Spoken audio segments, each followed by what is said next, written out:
komitmen untuk kita bisa terus memajukan pelayanan publik di Aceh, pemerintah Provinsi Aceh maupun di pemerintah Kabupaten Kota.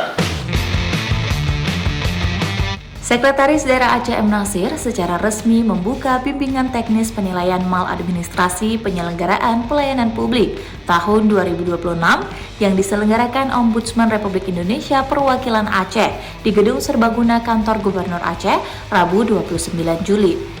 Dalam sambutannya, M. Nasir menyampaikan apresiasi kepada Ombudsman Republik Indonesia Perwakilan Aceh atas penyelenggaraan kegiatan tersebut. Menurutnya, pelayanan publik merupakan kebutuhan sekaligus kewajiban pemerintah kepada masyarakat, sehingga masyarakat dapat memperoleh layanan yang berkualitas, adil, dan berorientasi pada kepentingan publik. Lebih lanjut, M. Nasir juga menegaskan bahwa pelayanan publik merupakan cerminan kualitas pemerintahan. Ia menekankan keberhasilan pemerintah tidak hanya diukur dari program dan anggaran, tetapi juga dari kemampuan menghadirkan pelayanan yang cepat, mudah, transparan, adil, serta memberikan kepastian kepada masyarakat.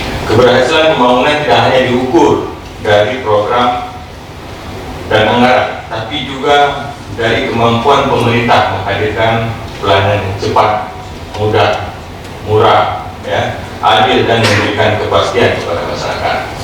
Karena itu, setiap aparatur harus memperhatikan masyarakat sebagai pusat pelayanan, bukan sekedar objek administrasi. Karena itu lanjutnya, setiap aparatur dituntut menempatkan masyarakat sebagai pusat pelayanan, bukan sekadar objek administrasi. Sekda mengingatkan bahwa rakyat merupakan pemilik mandat, sehingga pemerintah pada hakikatnya bertugas melayani masyarakat.